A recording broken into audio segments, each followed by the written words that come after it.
नमस्कार, आप देखना शुरू कर चुके हैं मॉकबाजार.com। ट्रम्प साहब मतलब डोनाल्ड ट्रम्प ने अमेरिका में फिर से इमिग्रेशन वाला बम फोड़ा है।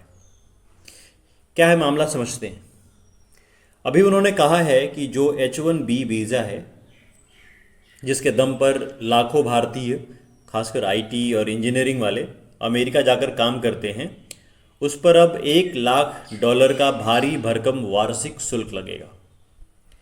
इसके अलावा लॉटरी सिस्टम, जिसमें किस्मत से वीज़ा मिल जाता था, उसे बदलकर नया सिस्टम लाना चाहते हैं। नए सिस्टम में जो कंपनी अपने विदेशी कर्मचारी को ज़्यादा वेतन दे रही है, उसे ज़्यादा प्राथमिकता मिलेगी। मतलब पैसा फेंको और वीज़ा लो, ये वाला सीन है। थोड़ा पीछे की कहानी भी जान लेते हैं। H1B वीज़ा की शुरुआत 1990 में हुई थी। तब अमेरिका को लगा था कि टेक्नोलॉजी, इंजीनियरिंग और रिसर्च की दुनिया में टैलेंट को लाना पड़ेगा। इस वीज़ा के जरिए सबसे ज़्यादा लोग भारत और चीन से जाते हैं।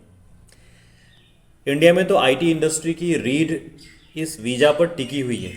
इन्फोसिस, टीसीएस, विप्रो जैसी कंपनियां हर साल हजारों लोगों को अमेरिका भेजती हैं।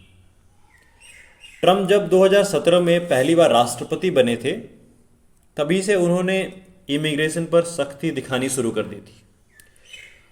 अमेरिका फर्स्ट का नारा दिया था और उन्होंने कहा था कि विदेशी कामगार या फिर विदेशी एम्प्लॉय जो भी अमेरिका में आते हैं, वो अमेरिकी लोगों की नौकरियां छीन रहे हैं। थोड़ा अभी का माहौल भी समझ लेते हैं।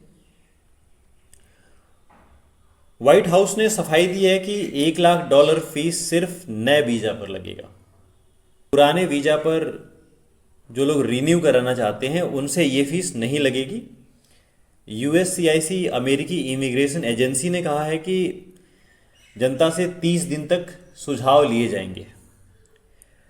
टेक कंपनियां बुरी तरीके से भड़की हुई हैं, क्योंकि उनका कहना है कि इससे इनोवेशन रुकेगा और छोटे बिजनेस बर्बाद हो जाएंगे।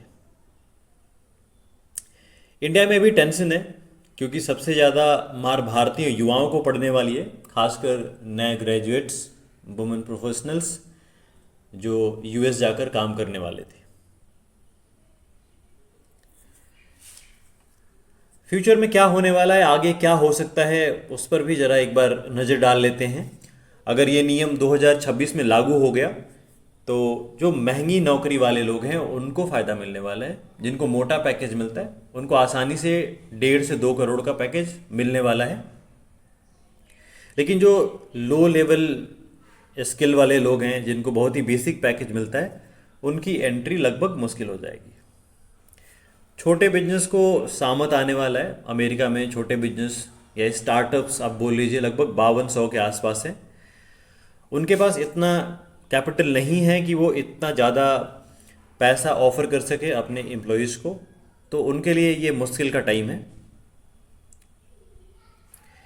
अमेरिकी सरकार का कहना है कि जो स्थानीय लोग हैं, जो अमेरिकी लोग हैं, उनका सैलरी बढ़ेगा, उनका पैकेज बढ़ने वाला है और उनको ज़्यादा काम मिलने वाला है।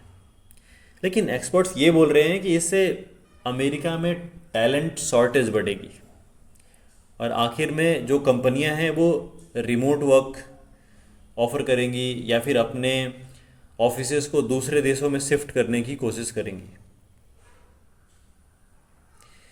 इंडिया के लिए शुरुआती दौर में ये एक झटका है, लेकिन अगर आप लॉन्ग रन में देखेंगे तो ये बेहतर भी हो सकता है, क्योंकि हो सकता है हमारे देश में ज़्यादा रोज़गार पैदा हो और कंपनियों पर दबाव बने कि वो हमारे यहाँ आकर अपने दफ्तर या ऑफिस खोलें। कंक्लूजन ये है कि ट्रम्प साहब फिर से वही पुराना खेल खेल रहे हैं। इलेक्शन उतना नज़दीक तो नहीं है, लेकिन इलेक्शन आएगा ही।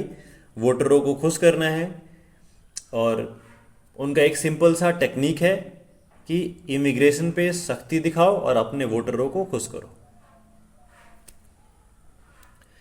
भारतीय युवाओं के लिए ये एक बड़ी चिंता का विषय है, क्योंकि जो सपना उनका था अमेरिका जाएंगे, डॉलर कमाएंगे, वो अब और महंगा हो गया और मुश्किल भी हो गया है। आने वाले सालों में H1B वीज़ा का भविष्य 2 चीज़ों पर निर्भर करेगा कि अमेरिकी चुनाव में कौन आगे आता है, कौन जीतता है, और टेक कंपनियों का दबाव कितनी हद तक काम करता है।